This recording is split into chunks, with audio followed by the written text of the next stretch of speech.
Though one may be overpowered, two can defend themselves.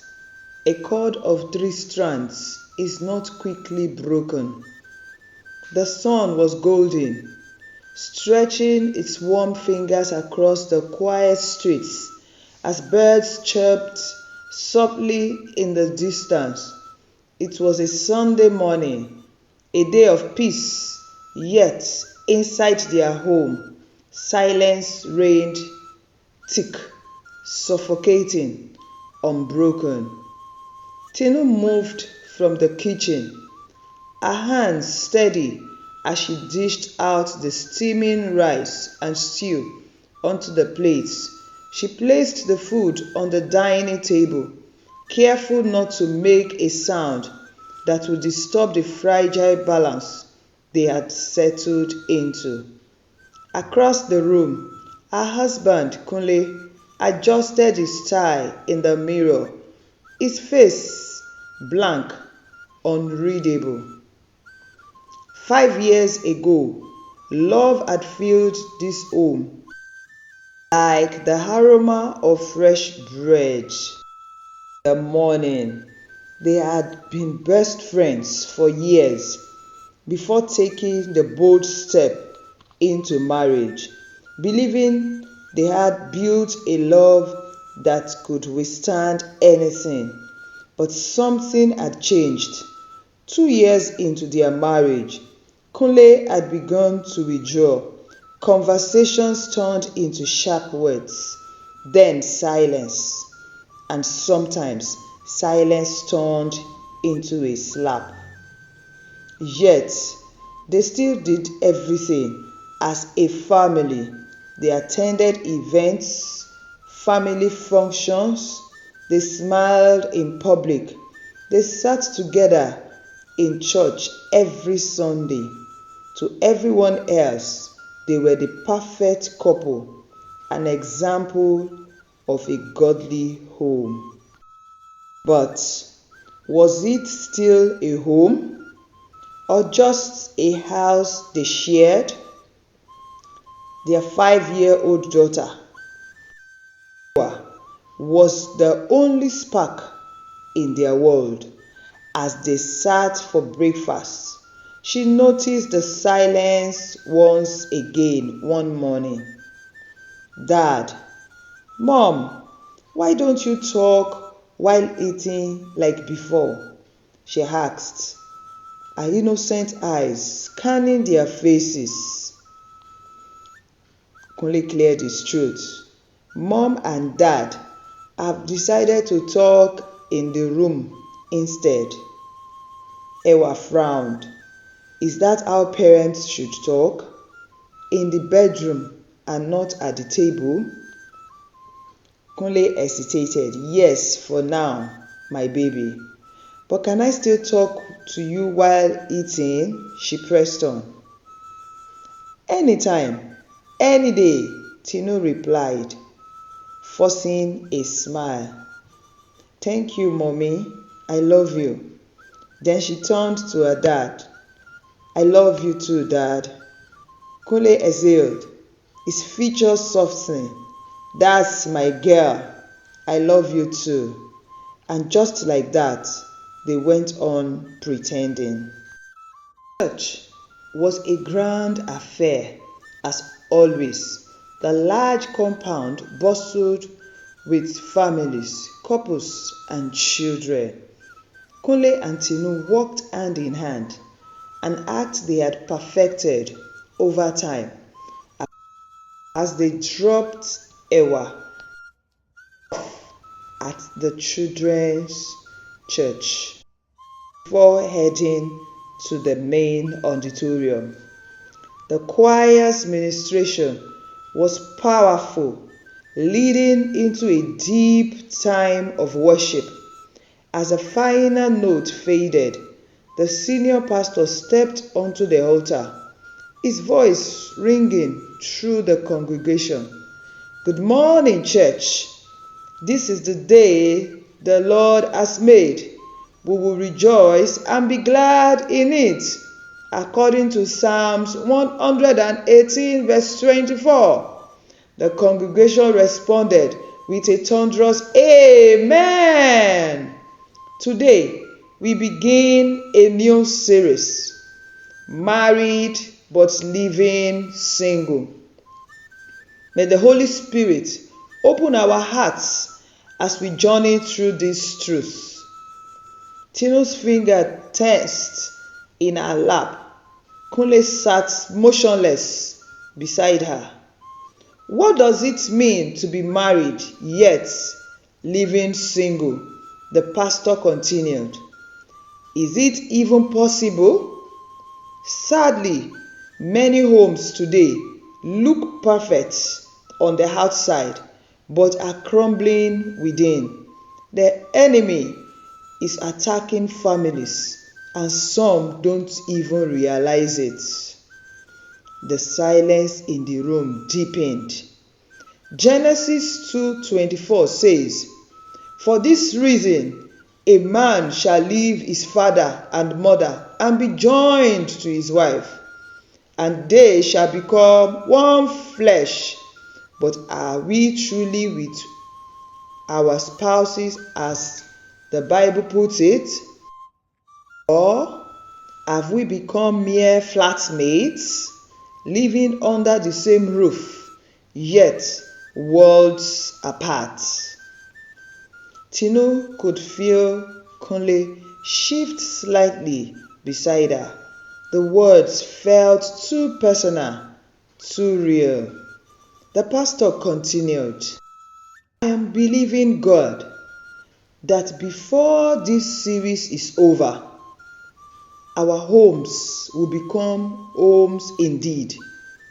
What are the signs that show that one is living single while he is married?" We will take these nuggets one after the other. Praise the Lord. Like I always say, marriage is till death do us part. Get your marriage right and trust God to help you. When we get marriage right, 80% of issues will be solved. Some people are living in hell in their marriages, and they are wishing their partners should die so that they can be free. May the Lord forgive you if you are here. Let's see how God made it from the beginning. God's plan is that we stay married, enjoying every bit of it. We will continue with this series next Sunday.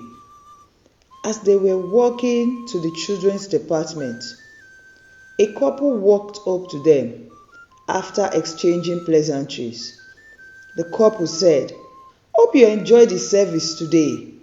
They both smiled and said, "We did."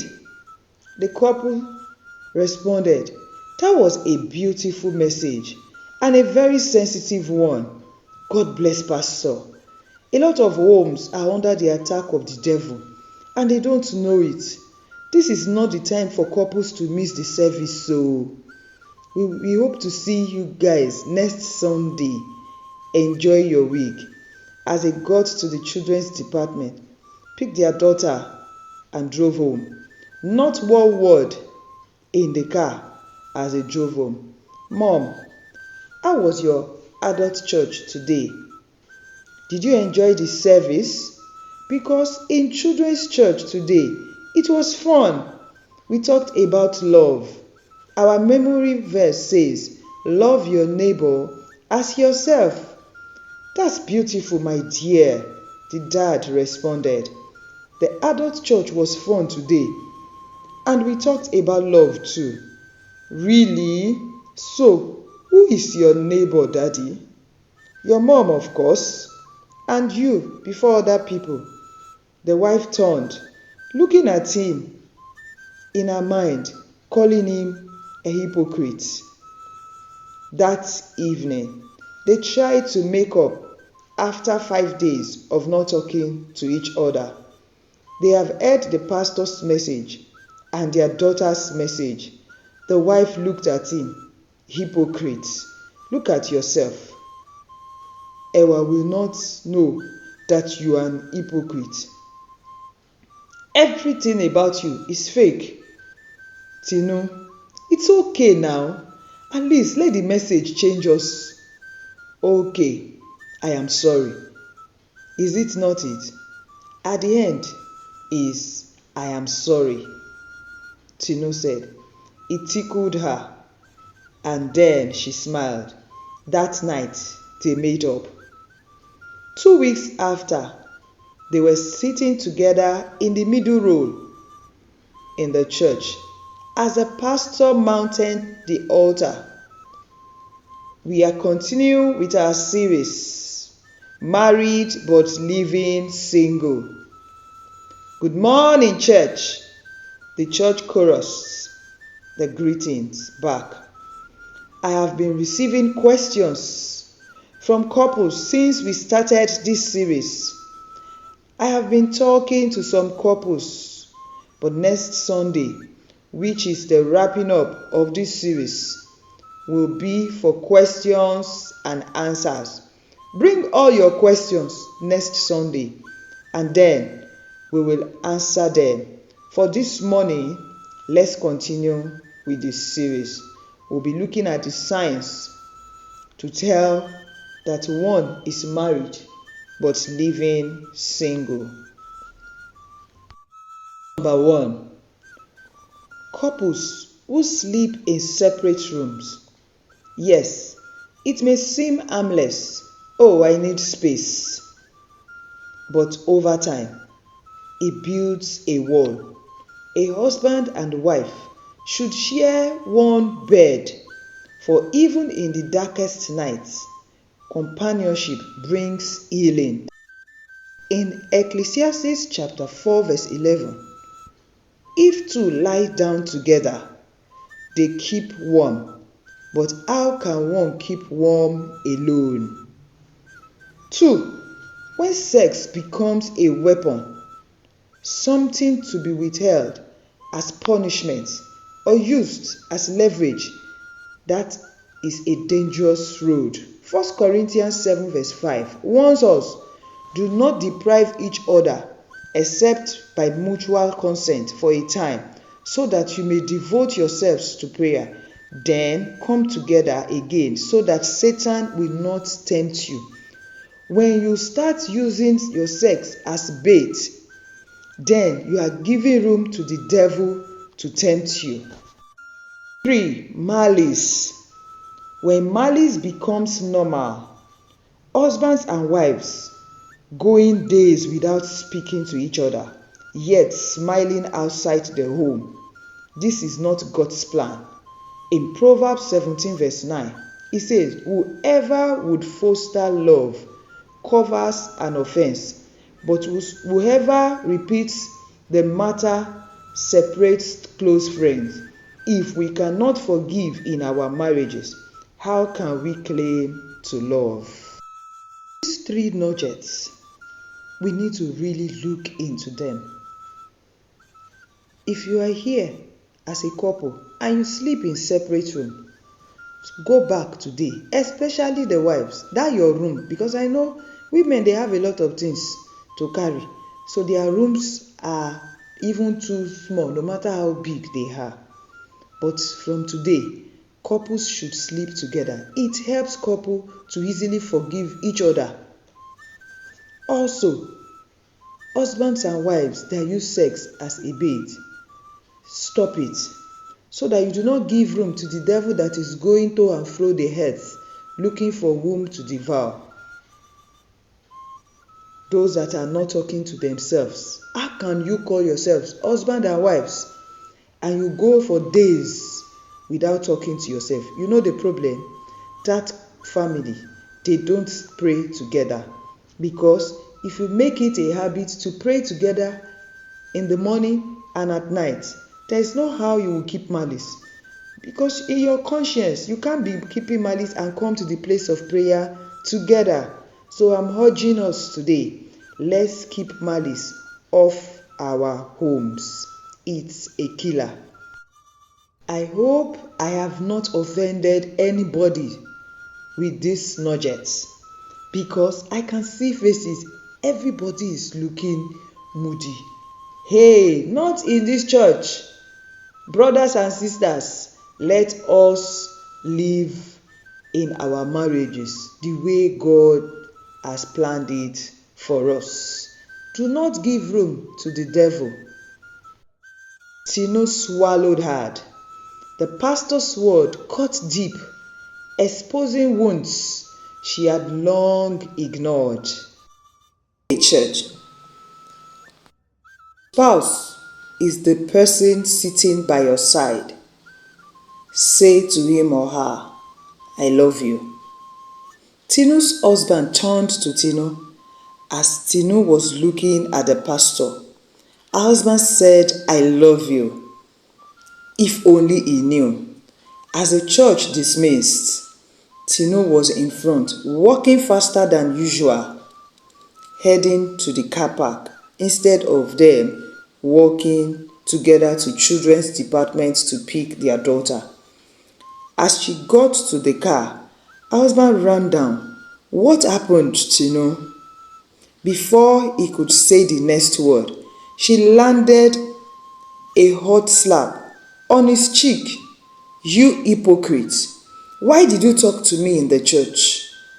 The church admin, a middle-aged woman, had come out earlier to get something from the car before church dismissed. Her car was just the third car away from Tinu's car. She heard the slap and walked in on them immediately so that the husband wouldn't retaliate right there. Ah, sis, why did you do that? The husband was still standing with his right hand on his cheek. No, please, you can't do this for whatever reason. And again, here is a public place. Please, sir, I am very sorry. Please, please. By then, people had started coming to the car park. Luckily, a senior male minister arrived early at the car park to get something before going for the meeting with the pastor. Sir, the church admin called out to the senior minister. She told him what just happened. So sorry, bro. Please come with me. Then they all moved to the office of the senior minister. The minister sent for his wife, who happened to be the marriage counselor for the church. When she arrived, the husband sent a note to the senior pastor, taking permission of the meeting in order to attend to the couple. When Tinu was asked, why slap your husband? She started crying. He is a hypocrite. Every time, he will snap at me at any little offense, slap me once in a while, and will refuse to talk to me for days. Now, it has become a pattern. For 2 years now, this is how we lived. And we will not talk to each other until when he is satisfied. The one who started it off, even when I apologize, he will not answer and still choose days to stay on his own. I am tired. Just last night, we have had an issue. He slapped me, and we still had to come to church today. When pastor now said we should tell our spouses, I love you, he then turned to me to say, I love you. He doesn't love me. He snaps at me. He slaps me. He's a hypocrite. Sis, it's okay. I understand. The minister's wife moved closer to her. I understand your pain. But my dear, you were wrong to have raised your hand at him. They were counseled that day and Tinu apologized for her action. That same day, by evening, the minister with his wife visited them at home. They were glad to receive the ministers. They talked to them again and arranged 2 days of counseling with them. This was how they found their love again. Tinu became a better wife and her husband a better one. One day, they were eating as a family on their dining. They were having lunch. Then Ewa grinned. "Mom, you both have been talking since we started eating. You no longer talk only in the room. I love this new style." Tinu and Kunle shared a look. Then, for the first time in years, they laughed together at the table. The road to healing was long, but they were finally walking it together.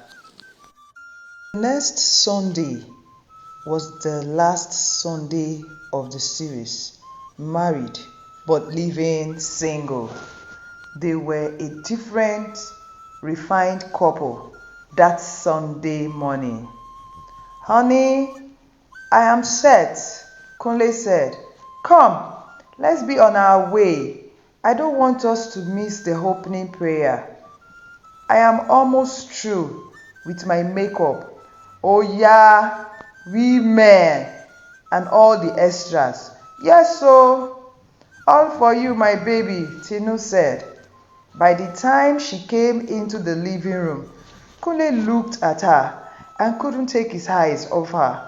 "Tinu, my angel, today looks like our wedding day. You're so beautiful this morning." "Mom, today is special because your makeup looks special. What's happening today?" Ewa said. "Ewa, my baby, today is a beautiful day that the Lord has made. That is why your mom is wearing a special makeup." "Okay, wait, Daddy. Let me go back and look special for today." As she was about to run into her room, her dad caught her by the waist. "Let's go, sweetheart. We are running late for the service." They all laughed as they drove to church. As they walked down to the main auditorium, the meeters and greeters welcomed them, talking about Tinu looking stunning that Sunday morning. During praise and worship, they danced, smiling to each other. When the pastor came up, they were very happy, smiling at each other at every glance as the pastor ministered. The questions and answers continued, and finally, the pastor concluded. "Love is patient. Love is kind.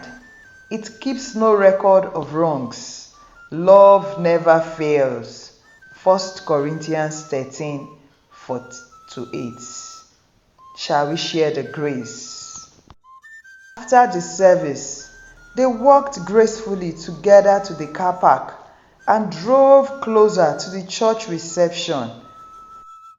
Tinu walked in and sat on a seat in the reception, while Kunle got a brother who assisted him to carry the 2 big hampers, one for the ministers that counseled them with a thank you note, and the other for the senior pastor with a note, "Thank you, Pastor, for the just concluded series." On their way home, they decided to go out as a family to a park, something they were doing when they just got married, and stopped along the way due to the issues they were having. As Tinu sat on a swing, Kunle stood behind her and said to her ears as he held onto the swing, "I love you, Tinu." Tinu replied, "I love you too," with a kiss. While they were on their way home, Ewa asked her dad, "Dad, what has happened?